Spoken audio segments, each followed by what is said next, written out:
Yeah. How's it all going? Yeah, start of another week. Start of another week. So, although when I say that, I haven't really stopped. So, Yeah, I had a busy weekend. It's good, and a couple of bottles of beer with a mate of mine, and a feed and a dinner last night with them. So that was cool. So a bloody good night of shooting the breeze, and probably bloody 12:30 before I hit the hay, and so it's been a nice quiet day. The bit overcast, but at least yeah, it's bloody dry. Not like Auckland. It's a disaster area. yeah. So I'm saying it's pretty rough over there at the moment. Yeah, and it's still raining. Like they had 3 months rain in 24 hours. Wow. And about the only upshot of that is that the dams will be filled and the streets will be washed. But is it the bloody mess? Four drownings, and there. So It's so unusual for there, isn't it? yeah. And all summer's been wet in the north. Down here, it's the opposite. It's dry, and they must be getting near the bottom of the bloody water in the river or something, because you can taste the chlorine in the water when you drink it. Yep. Chlorine or whatever it is they use down here, and yeah. So the ground in north literally soaked. Like right over the Christmas period.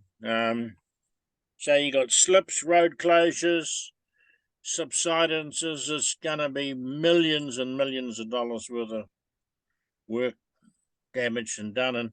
And you guys get something similar over there too from time to time. So it's Yeah, we haven't had.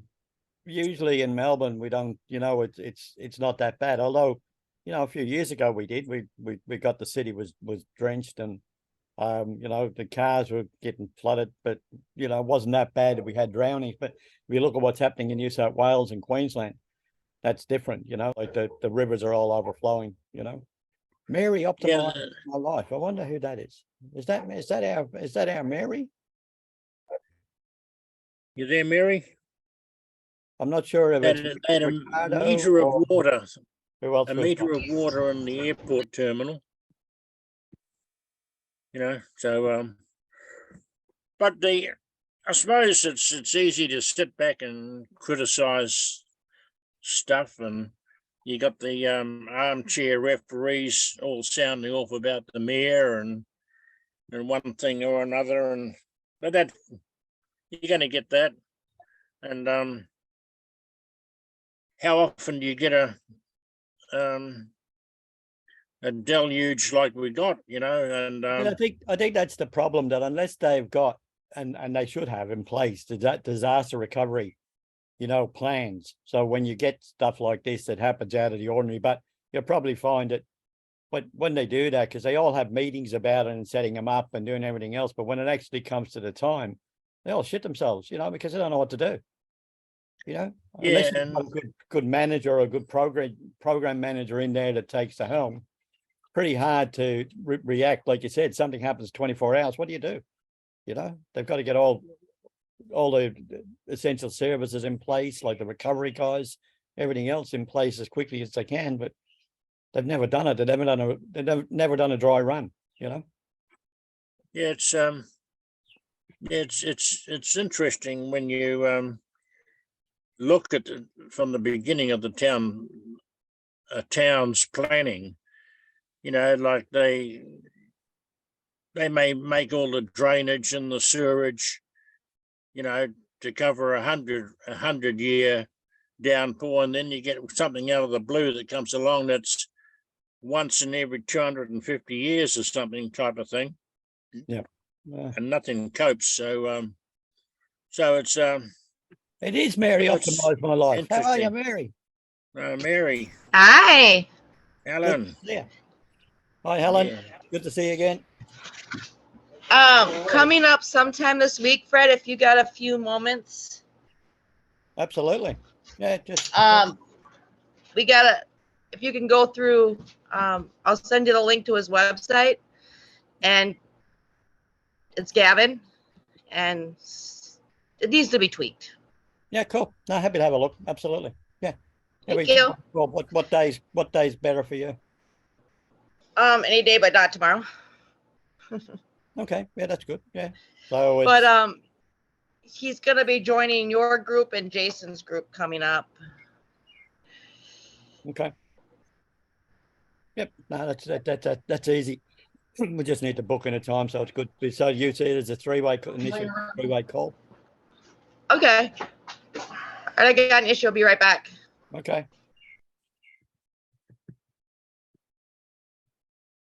So I'm not sure who else we've got, whether it's Ricardo or Rick or Rich or who it is, because it's first time visitor. So if you'd like to come off mic and just introduce yourself, that'd be good. Yeah, can you hear me? Waiting now, Helen. Yeah, we can. Hang on, Ray. Yeah, we can. Yeah, no, I'm Rick. I'm over here in Vietnam at the moment. Oh, okay. All right. So what are you doing in Vietnam, Rick? I've just built a garments factory, and for young designers who want to make garments in Vietnam and sell them to the Western countries. Oh, okay. That's a bit different, isn't it? Well, it is. I sort of accidentally fell into it, actually. I ended up meeting a young designer in Vietnam when I was traveling around who had no idea how to sell her stuff overseas and just started putting the pieces together. Nice one. Nice one. So how long are you living in Vietnam, or are you from Oz? Yeah, no, well, I used to live in Australia. These days I either live in Portugal or I live in Vietnam, but Portugal's a bit cold at the moment, so I'll probably go back there in about a month's time or 2 months time.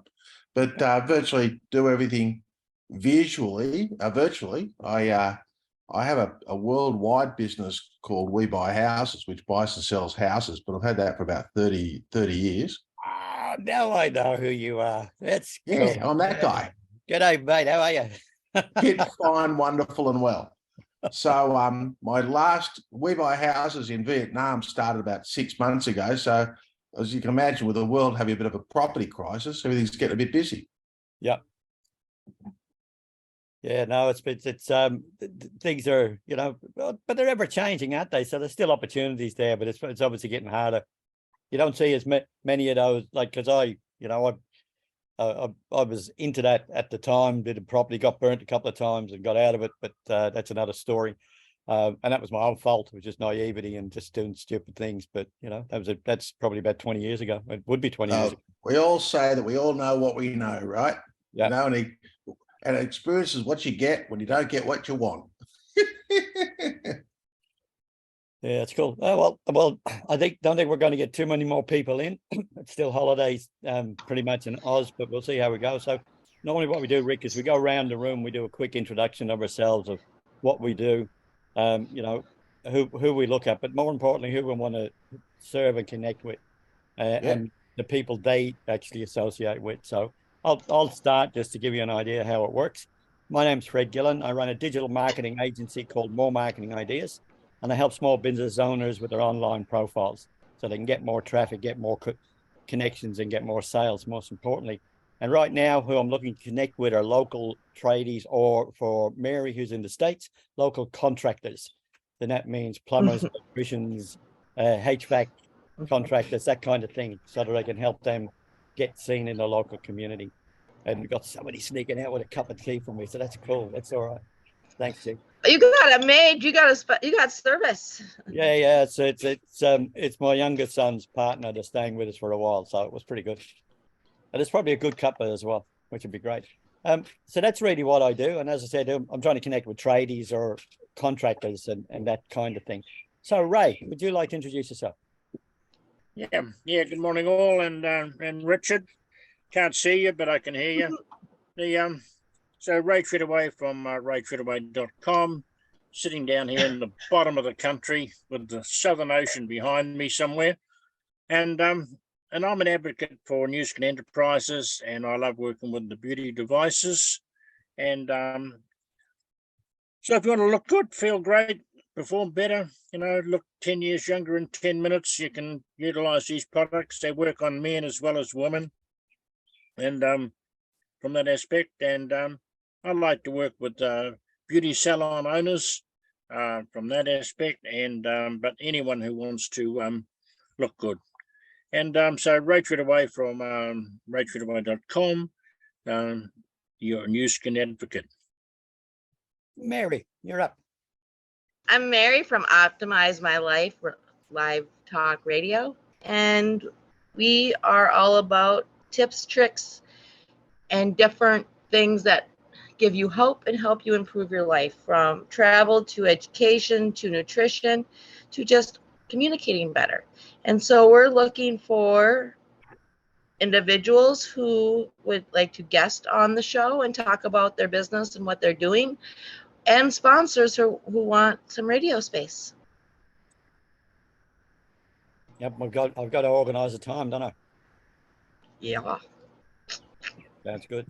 Helen from New Zealand. Yes, I'm from New Zealand. At the moment, I'm in the area where we've got all this flooding going on around here. I had that on Friday, flooded out half of it. I actually represent a company called, I do a couple of things. I actually help people to generate leads. I do that by a couple of ways. I use that through my Go Cards, which is the autopilot software, where once it's set up, it takes you less than 2 minutes to be able to generate your leads. One of the couple of things that I really love is the CRM, and I also love the birthday post, where it does it for you. They just have some of it. There's a lot more parts of that as well. And the other thing I do, I also is part of the BNG, which stands for Biohacking Networking Group. And we're actually a paid referral networking group. We're not just networking virtually. The ones who live in Austin, Texas also have the opportunity of being in person. But we also do sales training, we do accountability calls, we do role plays, we do many other things outside the natural, just the normal virtual meetings. And we've also the only networking group that actually has the Grant Cardone's sales training, because as the founder of the BNG is a licensee, and you've just voted #1 for the 2022. So this is briefly what I do. No, it's good stuff. So Rick, you get the gist.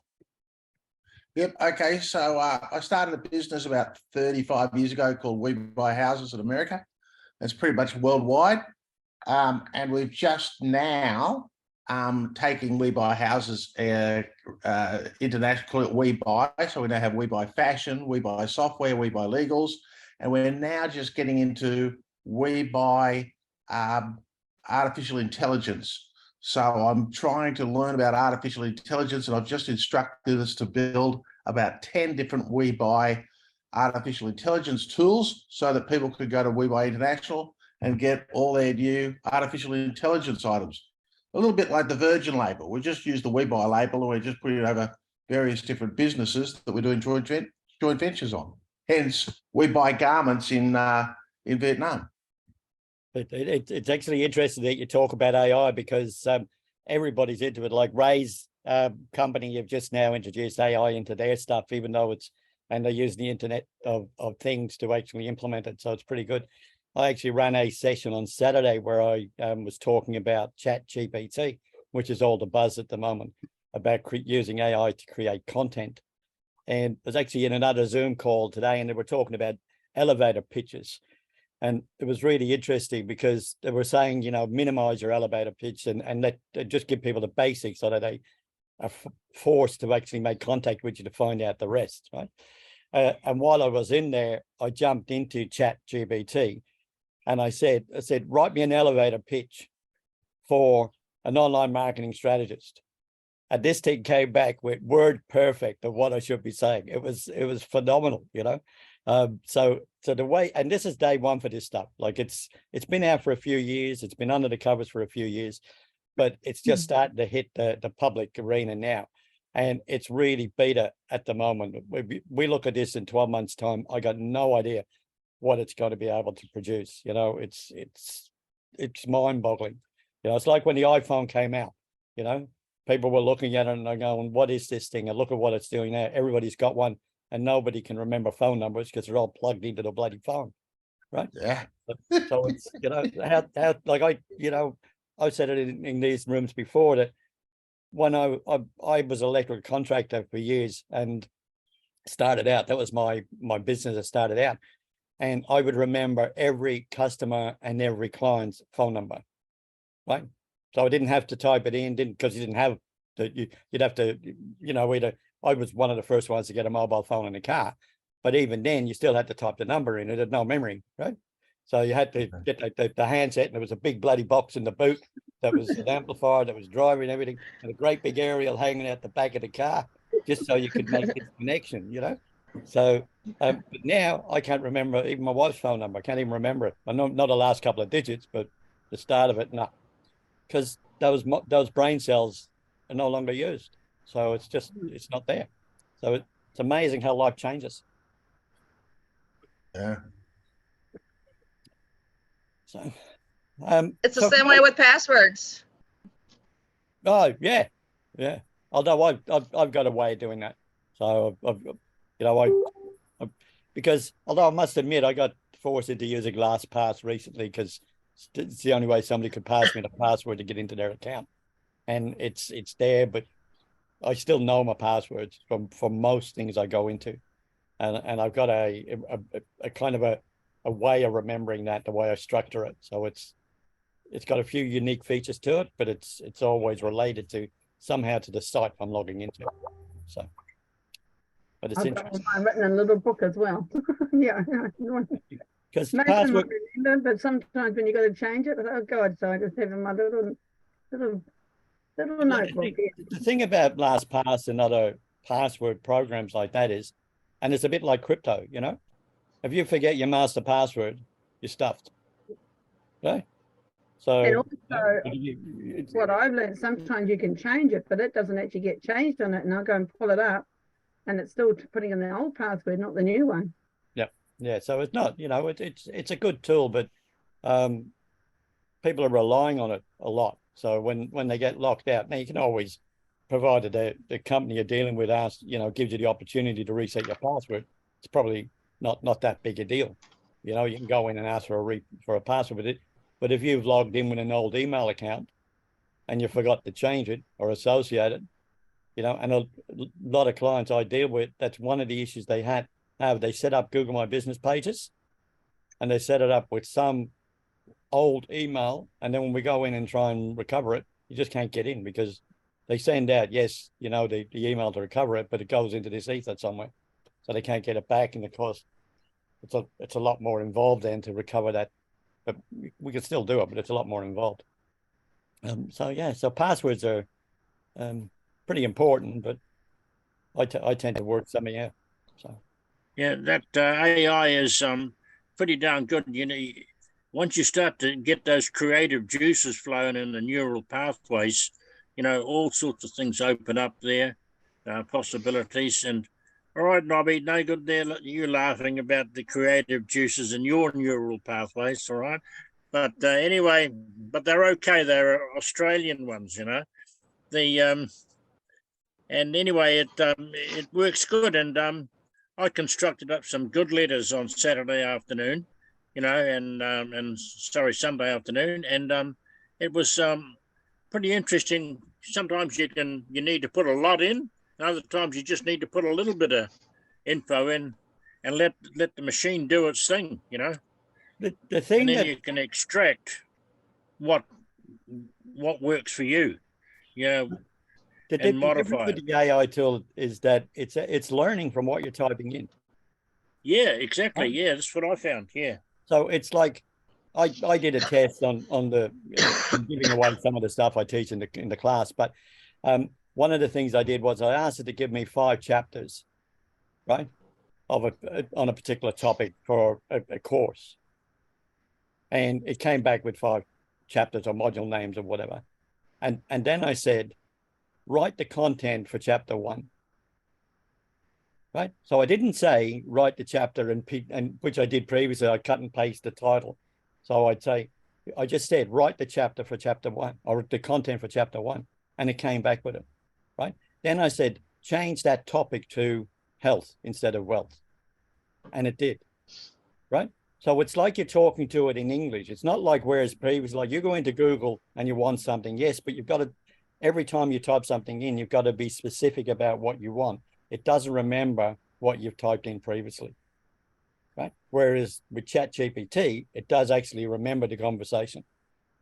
So, you know, you could just tell it to do something, as if you're talking to somebody in a network meeting, you say, oh yeah, but what if? And you could actually do that as well. You could say, yeah, but what if this?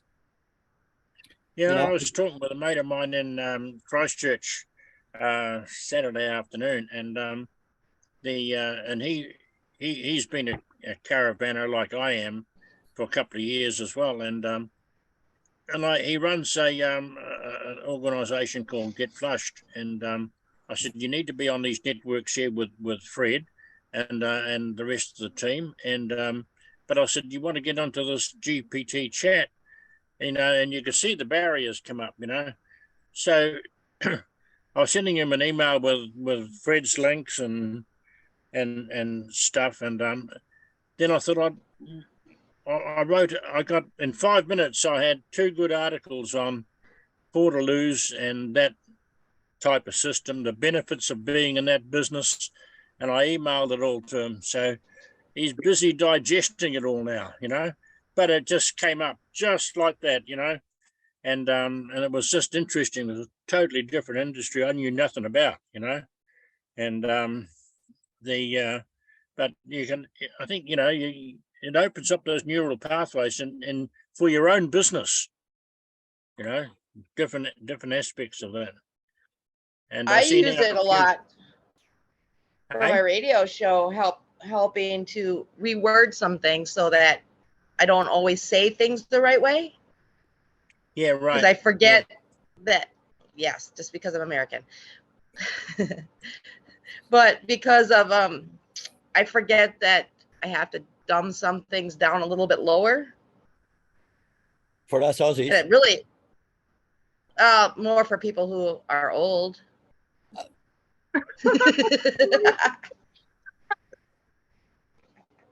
You got to be careful. Look at the room. Look at the room. Talk to the people in the room. Yeah, but you all understand what a CRM is. The organization I belong to, the Hope Collection, they're a bunch of gentlemen in their 70s, 80s, some of them are in their 90s that have all had great careers, Fortune 500 people that are doing this just for something to do. And they don't know social media. I'm still trying to find out which person runs the Facebook page that they haven't used in 2 years. You know, and explain to them why we need to use social media. I've just jumped back onto Clubhouse because there's a lot of talk on Clubhouse at the moment about ChatGPT, and I'm just, you know, doing a lot of research about it, as everybody's aware. So I just jumped back on there, and somebody made a similar comment to what you just made.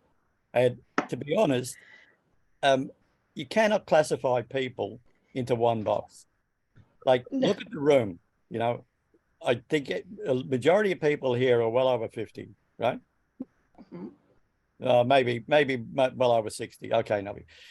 So, you know, and people say that people in their 70s don't get social media. Well, I got to tell you, I get social media.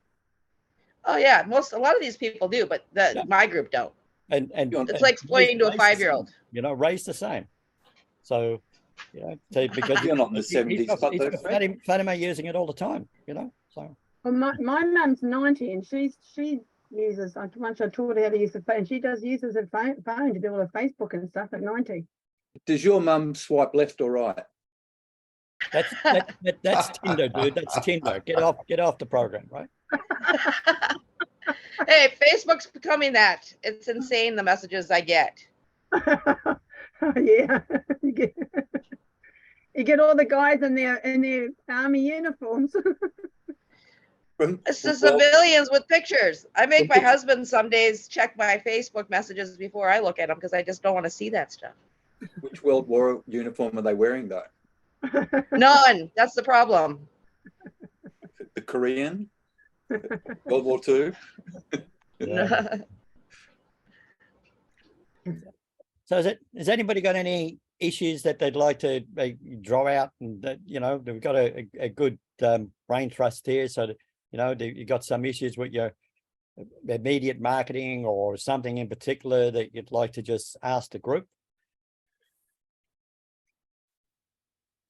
No, I'm okay at this point. What age do you have to be before you become too old? Because them young whippersnippers, you know. Well, it's actually easier to say that, because when, like, I suppose when we were growing, well, when everybody was growing up, old kind of kept moving up, didn't it? Like when you were 10 years, somebody in the 20s was old, you know. Old. When you're in 20s, maybe somebody in their mid 20s was old, you know. Like if you're in your 20s and somebody was 40, they were definitely old, you know. Right. Well, I'm sitting here listening to music on YouTube from the 60s and 70s. And I think, God, music was great back then. Right. Some people here weren't even born then. No. Yeah.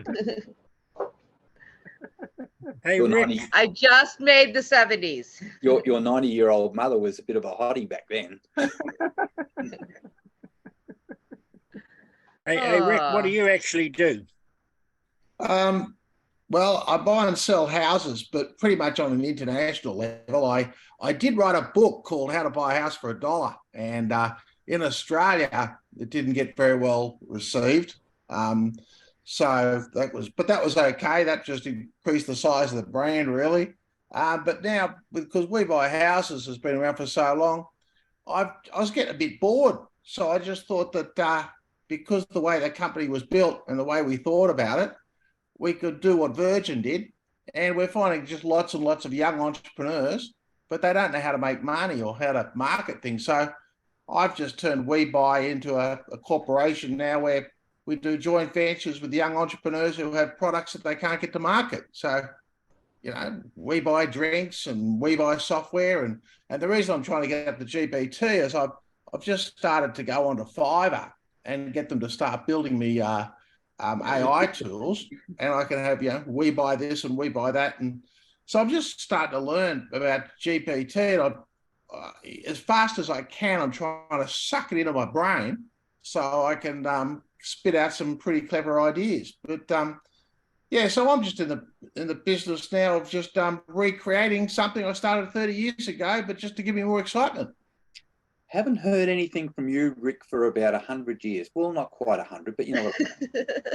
No, I'm pretty quiet. I had I wrote a book, of which I've written another book since, but I wrote a book called How to Buy a House for $1. And it's funny, it was because we changed, most people don't know this, but in 2011 in Australia, we changed the national credit code that says all loans are assumable. So you don't have to go and get a new loan at the bank. You just assume somebody else's loan. But most people don't know that. It's under Article 18A. And I wrote a book about it. I called it How to Buy a House for $1, because you can assume loans in Australia like the US and Europe. And, well, the government took it as a literal title and said that all Australians will believe they can buy their house for $1. And I got whacked with an $18 million fine for a misleading and deceptive title of a book. But you guys probably know that. It was on the front page of all the newspapers. Yeah. So, yeah, so that was kind of, well, because that kind of propelled me to just about every other country in the world, because I ended up in the Guinness Book of Records as having the highest fine for a book writer in the world's history. Anyway, so I've been pretty quiet. I restructured in Europe, and I learned a lot about, guys. Can I just tell you something? I've learned one thing that I never knew about when We Buy Houses ran out of Australia. The rest of the world, we all think that the rest of the world sells products. What the world actually all sells, every country sells visas, taxation status, and residencies, and they all compete with each other. So Portugal said, if you set up residency there, you pay no worldwide tax income for 10 years. And then Greece went in and said, oh, no, we'll compete with that. And then Thailand. And so, and now Dubai. So if Australian businesses are in Dubai, they actually pay no income tax anywhere in the world. All this crazy stuff. So I had to rebuild the business. So I've been pretty quiet the last few years as I did that because some of you guys know I had a very big operation in Australia, but I actually started it in America back in '89, and so I rebuilt the whole thing. We're back as you can imagine, the whole world is having a massive property crunch at the moment. I had a meeting with JP Morgan in the UK a couple of weeks ago, and they said you might as well just cut the UK loose. It's lost the plot since Brexit. So I rebuilt the whole business, but I'm just taking it in new directions now because I'm nearly 70, and I get a bit bored. I mean, I'm in Vietnam at the moment, but if I lie on the beach after about 2 days, I'm trying to figure out how I can buy it. So so I'm basically rebuilding everything, but doing it in a way that's smarter and better than what I did before. If that's a really long answer to your question. So why don't you write a book about how I got fined $16 million for selling houses at $1?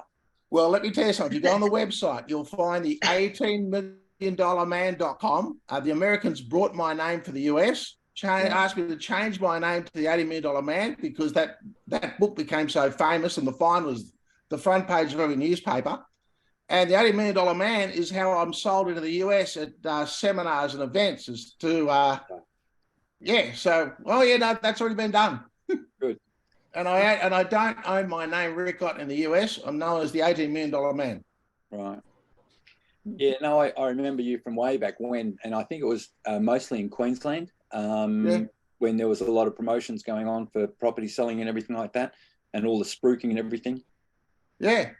Yeah, so it's a funny story because when I went to got court, a few books.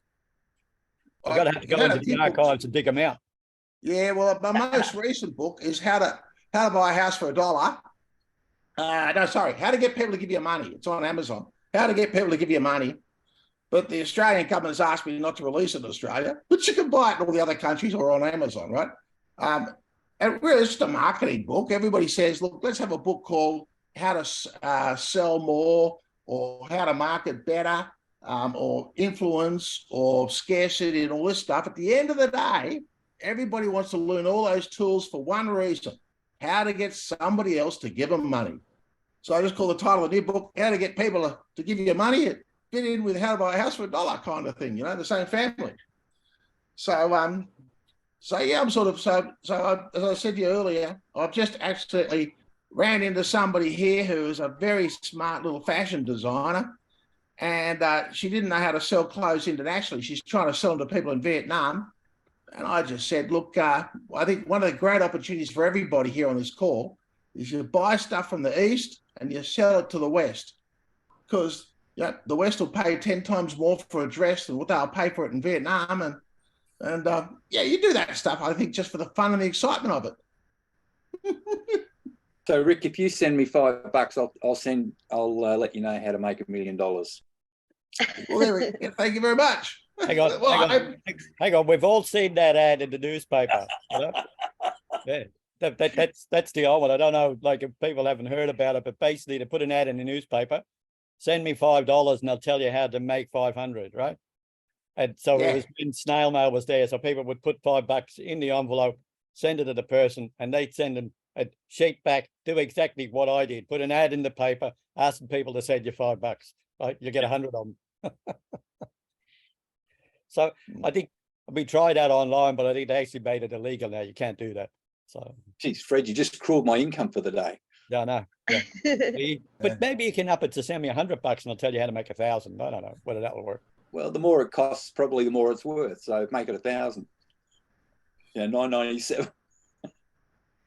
And that's interesting. Like, I was on the call earlier this morning, and one of the ladies in there said, "Oh, I'm just trying to work out what I should charge an hour for consulting," right? And there was silence, and she said, "So what are other people charging?" And again, people didn't own up. And I said, I put my head up and I said, well, I charge $65 US for 30 minutes. So if somebody wants some of my time, it's $65 US. That's it, right? Oh, and an hour, double it. Right? So, but you've got to start somewhere, because the price is a price. It doesn't matter. Like, you could charge $1,000 an hour if your audience will pay it, or you can, but it's finding out what the market will bear.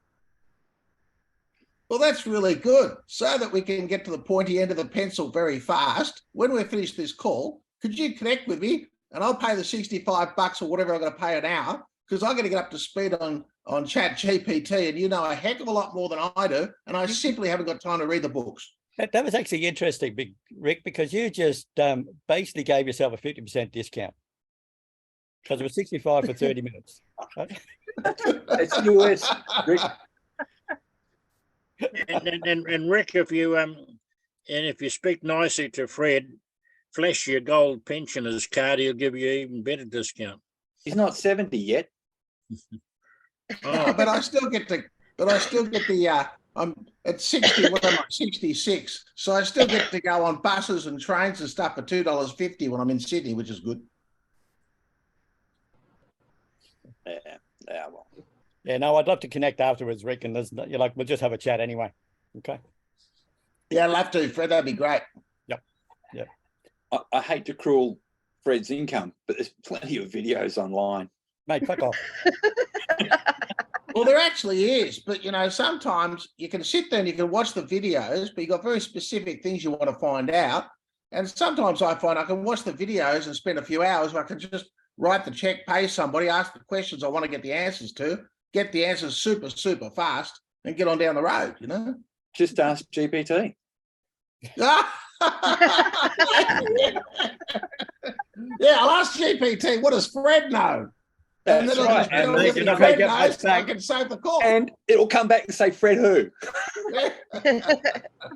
I've got to find out who this Fred Who guy is, because it keeps popping up everywhere. Like, he must be a Chinese guy somewhere. I don't know, called Fred Who. Well, I put mine in, and I came back with my website. It gave me a good rundown on my website, and I said, now go and find Nobby Climate and tell me about Nobby Climate. Can't find it. So, which surprises me, because your LinkedIn profile and everything like that is supposed to be your upfront, you know, that everybody goes to, and it couldn't find anything. Yeah, but bear in mind, like I said it earlier, that this is a beta program. Yeah. Right? And it's only as good as the information it's given. So if people, like, I've got no doubt that the fact that I'm using it all the time now and popping in and doing stuff, that it's going to pick my details up along the way, right? And one of the ways of probably doing that is to ask questions about, like, tell me, like, give me a rundown of Fred Gillen's profile in LinkedIn. Now, I haven't tried that, right? Or give me a rundown on Fred Gillen's profile on Facebook and see if it comes back with stuff like that. So I've got no doubt that it may be able to do stuff like that. And then suddenly it's learning. So it's not like it's just going into Google and typing in one phrase. This thing is actually learning on the fly. And that's why they say that there's the copy that you get from it is different than what, like, if you type the same thing in as I type in, it's probably unlikely that you're going to get the same copy back, right? Because your conversation prior to the start, maybe at the beginning, if everybody does it at the same time and they haven't used the system, maybe that's the case. But once you start using it, it gets to know your phraseology and the way you're thinking and the way you're asking questions, and then it will develop the answers based on you. That's the way the AI is working, and you can see it happening with other people, you know. I know, I pulled up my name, it wouldn't come up, but I've been asking about, because I'm a bone therapist and I was doing some stuff with Bowen. But then when I pulled up my name, then it popped up my name was regarding bone therapy, but nothing about, that was it. Yeah.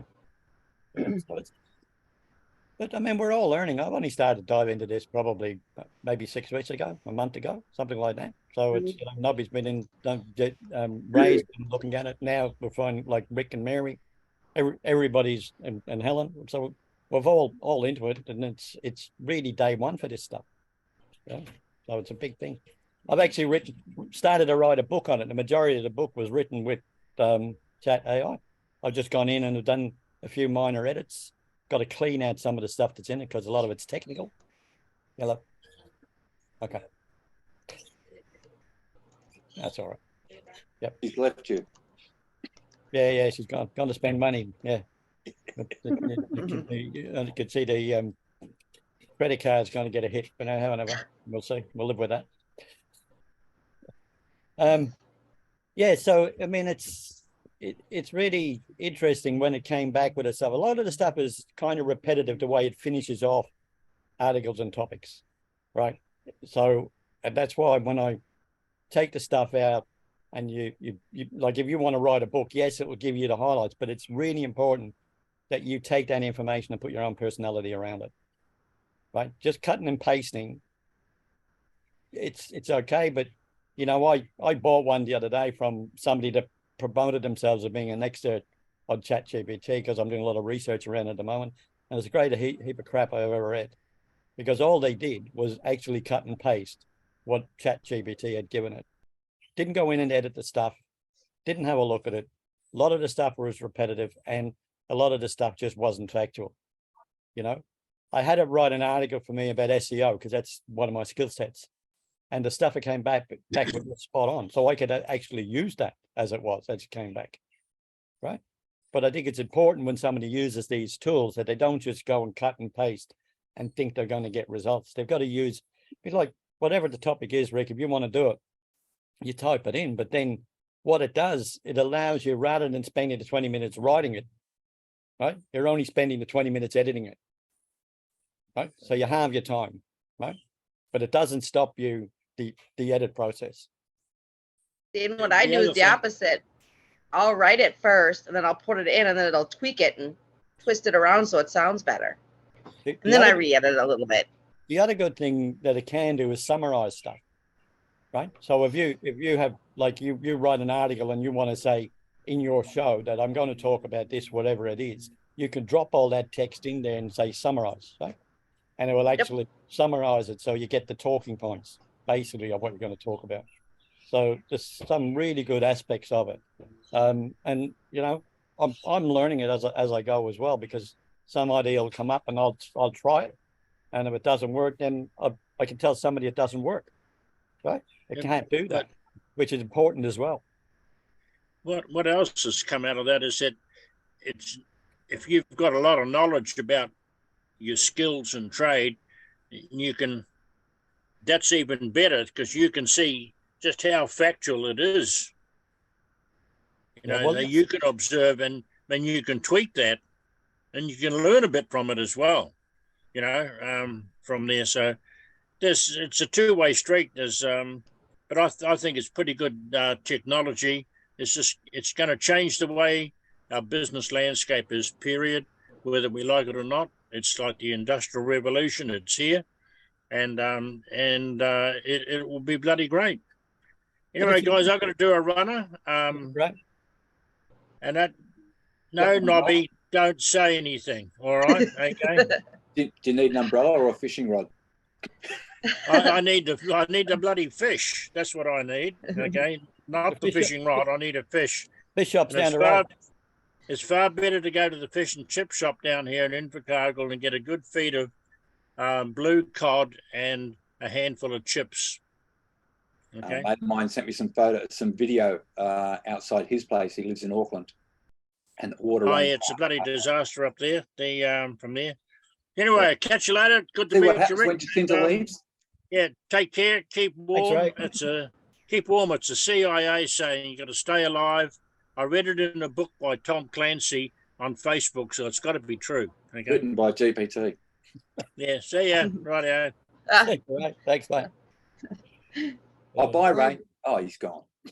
I couldn't hear you. Fred, something you were saying earlier, are we at the stage yet with ChatGPT where we've got software tools that can go to look up books through ISBNs or through URLs, and then you can drag those into software programs, hit summarize, and it summarizes all these books in, do you know what I'm saying? Have we got tools that do things like this yet? Yeah, there's a website out that's called, I think it's actually called Summarize, that summarizes a lot of books at the moment, right? Right. But if you had contents of a book, you could certainly summarize it. Yeah, you know? okay. So there's no issue with that. Like you were talking about Fiverr before, one of the things I had a look at was, as part of this exercise, was one of the things was how to make money with ChatGPT, right? It's a bit like what you were doing. And one of the videos, I think Nobby, you sent it to me, where the guy was talking about various ways of doing it. And one of the things he said was put up a Fiverr gig to write content. Right? Now, there's millions of people on Fiverr doing that before ChatGPT. So there's copywriters and everything else. But I actually figured, well, I'll follow the process and see what happens. So I actually put up a gig on Fiverr, and I said, I will write a 500-word SEO optimized article for you for $10, right? So I dropped it up at Fiverr. And not sure if you could search me on Fiverr or not, but if you're there, the gig's there. Haven't had any sales. I think last time I checked, I had about 80 or so impressions, but nobody's bought the gig. But as part of that exercise, which really enlightened me, was that Fiverr asked me to sit through a 40-minute multi-choice questionnaire on English grammar and a 40-minute multi-choice questionnaire on SEO before they would approve the gig. Huh. Right? Now that blew me away, because I'm thinking, I thought anybody could say they could do anything on Fiverr and just put it up, and then the buyer beware, right? You get the shit and it's shit, right? But what it did then was it gave me confidence now that if you're looking for somebody to write an app, and they'll probably use ChatGPT to write it anyway now, then you'd be reasonably confident that they're going to be able to do that. Right. Wow. I Now, never knew that. I thought anybody could just throw themselves up on Fiverr. But apparently not. So did I till last week. Right? When I did it, that was literally over an hour's worth of, and the questions were valid. You know, like if somebody, you couldn't fluke them. You know, there was 40 minutes of questions, and on both topics. So, like the grammar one, yeah, okay, most people know like grammar, so that's reasonably easy. But the SEO side of it, there were some technical questions in there that unless you knew technical SEO, you wouldn't have the answers. Right? So could you get GPT to answer them for you? Oh, I did. No, I didn't. Yeah, it's okay. Yeah, you could. Yeah, and that's the research tool. But again, people are bitching about GPT and saying that it's going to put copywriters and even universities. There's two camps in the universities at the moment. Some are seeing it as a research tool, right?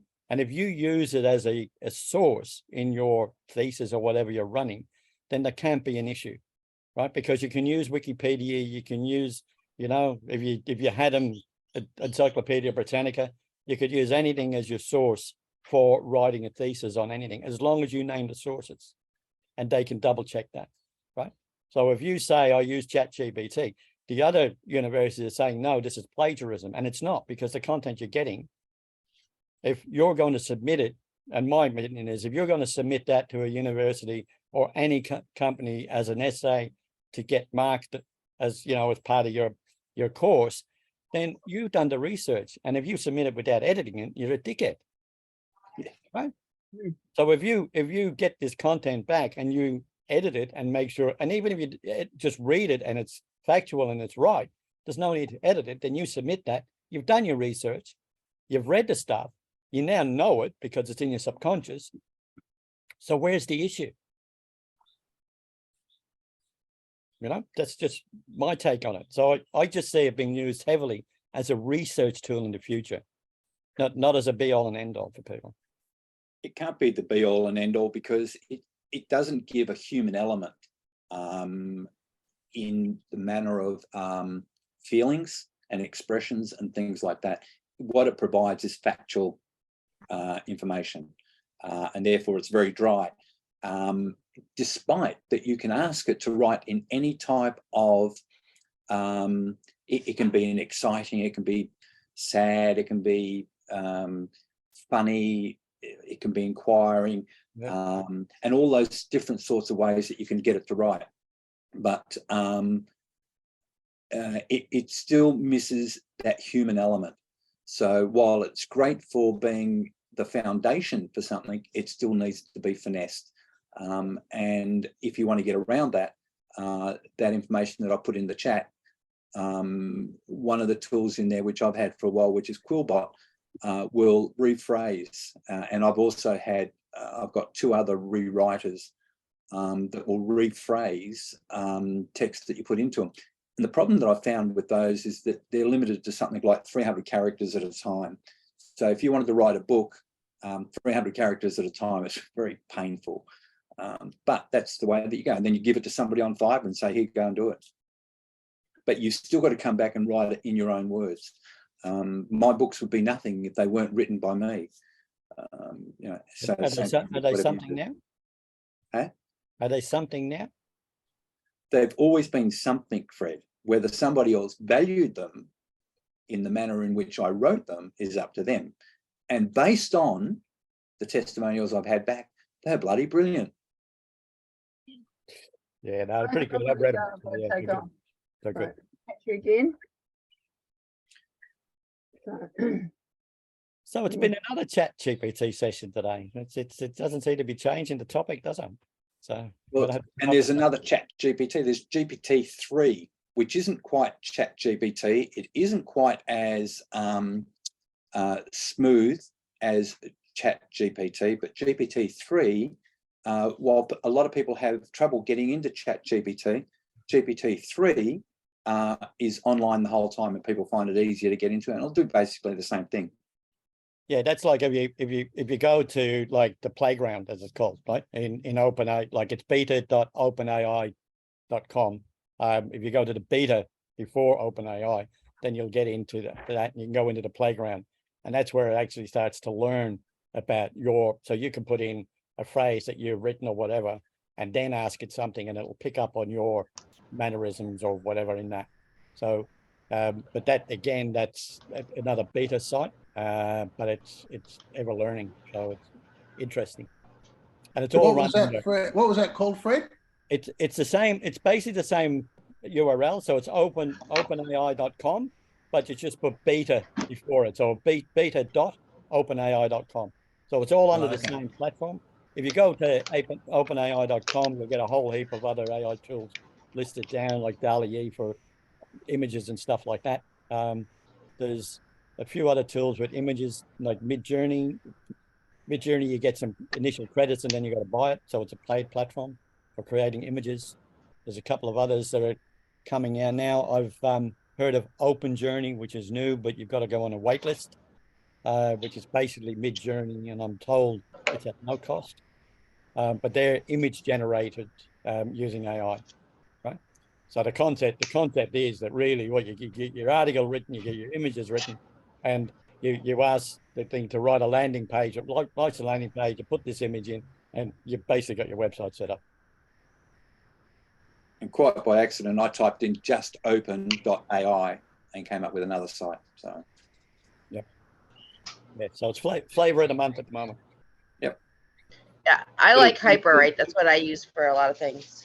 It'll do your head in. You got to get away from it, seriously. Why? Well, it just becomes overwhelming. It's like, God, I'm not getting any work done because I'm just going deeper and deeper down the rabbit hole. Yeah, but I did. But like it worked for me. I had a course last weekend, and we paid clients, so that was good. So, and it's on again this weekend. So we'll see what happens with that. So, but it's all research, you can't just be, even with websites, WordPress is probably the most popular thing at the moment, but who knows what's going to be there in 2 years' time, Yeah. To create it. I can't understand how WordPress has survived for so long, apart from the fact that it's free and so many people use it because it's free. Yeah. I mean, it's just like, concrete. Well, it is. It is. If you, like, if I want to build a website and I ask somebody do they want to edit the content, and they'll go, no, right, no, it's not WordPress, right? Straight coded, because it loads about 20 times faster than WordPress. Yeah, a lot of things do. So they don't want to jump in on the website and edit content. WordPress is not the tool. Yeah. So. No, I wouldn't go back to WordPress. It does my head in. No, I must admit, I use it. I use it for clients' websites and build websites on it, but you've got to be careful what plugins you load as well. People just load plugin after plugin after plugin, and they're not realizing that this is just sucking it dry, Yep. And you get a lot of cleanups to do on WordPress sites to make it function right. Yep. The website the Hope Collection uses, you still have to go in manually and code it. There is no copy paste. Yep. That's what I'm working on right now, is getting them to upgrade the platform. And that's why I'm glad I went with something like, as much as it was a pain in the bum originally, but it's a lot better now, that I went with Group Pages.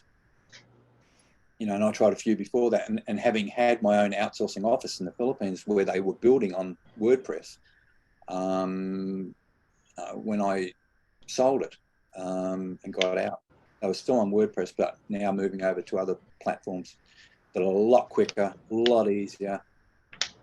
No concrete, no lag in them. Yep. Yeah, and it's horses for courses, and it's what you want to deliver, you know. Like Well, some you look at people need FlowTrack, a promotion website, other people need an e-commerce store. So it's, you know, it's not one thing fits all. Well, look, that one that I told you about, which is FlowTrack, the CRM, has built-in website in it now. So everything's in there, and that's the beauty of that. But it came out after Go High Level. Yeah, well, yes. So go high level is one. The problem with go high level is becomes far too expensive. They'll give you the initial stuff to suck you in, and then you'll pay through the nose, which is very much like Russell Brunson's, and even Group Pages is expensive now in comparison to when I bought it. I paid $9.97 and got the whole deal. Now I think you're paying closer to $2 or $3 grand, whatever it is. Yep. And FlowTrack's got everything in it, including the CRM and the web page builder. And fast. Yeah, a lot of them, when you say they're fast, because they're cloud-based, like they're not using some, it's whether they're using Google services or Amazon services or whatever it might be, they're all using their services, so they can optimize for speed. It's all just moved on. Yeah. So where are you now, Rick? Are you in the USA? Yeah, no, I'm in Vietnam, in Ho Chi Minh City. Oh, right. They let you out yet? Yeah, no. In actual fact, just that book fine for 18 million, I wrote a check for 2 million, and we all went away as happy campers.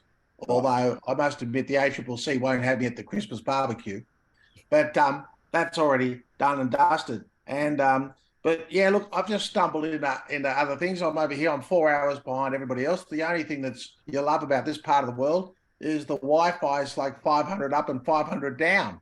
So. Right, yeah. It sucks you into the dashboard, of your laptop. The Wi-Fi is so fast, but most of Asia's on fiber optics. But but there's been no tourism around this part of the world, which was kind of funny because with the pandemic, I think at one stage I went down to Koh Samui or Phuket. I think I was the only person, Australian, left in Asia because I got a retirement visa that the government gave to me, and it was kind of sort of funny walking around a place like Phuket, which normally gets 9 million tourists a year, and only has one called Rick Otten. But the beaches were clear. So do you know David Kavanagh? Davey Kavanagh is down in Pattaya. And I bump into him about once a year because I have residency in a number of different countries, and where I get my Asian residency is out of Pattaya. So I go for a trip there once a year to renew my residency. And I usually have lunch with Dave Kavanagh, who does things with the internet. Don't use his lawyer. Yeah, well, so I bump into Dave about once every year I bump into Dave, but he started to get a lot of people, which has surprised me, but it's working out well for him. He gets a lot of Europeans who fly over and do his events. Events are starting again. So as you know, events have been very quiet for a couple of years with the pandemic, but it looks like everybody wants to get out and about again, and doing sort of events and stuff, different types, But that's what he's doing. Dave and I are mates, go back years. God, we can't remember. We met in Sydney, and it was at an event, and at that event, God, what's his name? teaches people how to present on stage and everything like that. And it never shuts up. American. Is he an American guy? Well, Tony Eh? Robbins. No, not Tony Robbins. God, can't think of his name, but he just talks and talks and talks and talks and talks. And we paid $12,000 to go to his event.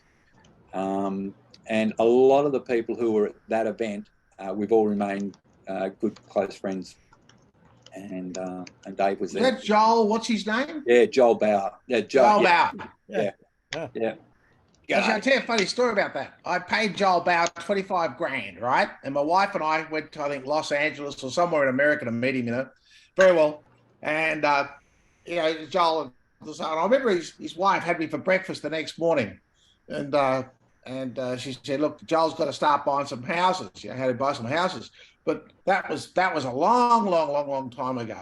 But he's still around, I believe. Joel's still around. Oh, somewhere. yeah. God, yeah.